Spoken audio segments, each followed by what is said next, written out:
Madam, unaitwa nani? Ada. Ada. Okay, sawa. Unasoma tu? Yep. Shule? Angalia na kamera kidogo. Unachukua nini? Nachukua taxi. Taxi. Kwa mwaka ngapi? Mwaka wa pili. Mwaka wa pili. Yep. Sawa. Ulifanya nini? Yep. Sawa. Mimi na maswali matatu. Sawa. Swali langu la kwanza ni kujua hivi kwenye masuala ya taxi na kampuni, sawa? Kuna aina mbili ya kampuni. Sawa. Unaweza kuniambia kampuni na kampuni?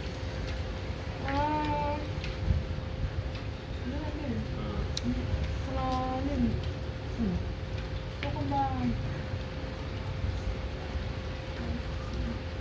Mimi nisijua ndio kodi ndio kwa ambapo kuna artificial ni kampuni. Ambapo artificial ni kampuni. Nasema kampuni, kuna kampuni za aina mbili. Sawa, katika ulipaji wa kodi. Kampuni na kampuni.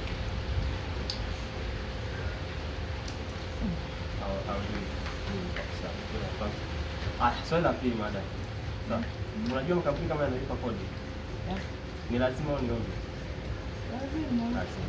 Ni mfumo gani makampuni yanatumia kulipa kodi? Mfumo?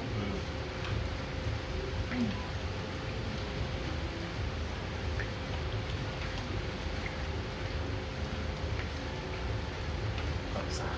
Swali lingine la tatu. Sawa. Kuna kitu kinaitwa pay slip, kuna STL, sawa, na loan. Sawa. Kwenye mfumo wa malipo. Sawa. Kuna file return, kuna mambo ya deletion. Hayo tunajua. Yep. Tunafahamu. Pay ni tunavyojua mwenye kipato cha ziada ni 270,000. Sawa. Halipi kodi. Ni sawa?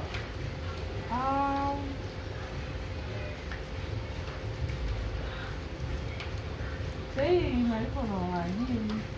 Inalipa na waajiri. Pay. Na waajiri. Kwa nani? Inakuwa na idadi ya watu aliowaajiri.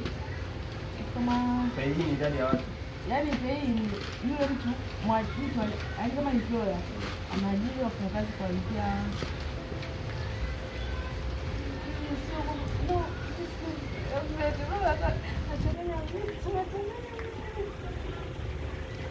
ndugu zangu kwenye comment mtatuambia pay inalipwa na mtu gani, na kipato kwa msaada tu. Kipato cha pay ni 0 hadi 270,000, huwa halipi kabisa pay. Sawa. Lakini mimi nataka nijue 271,000.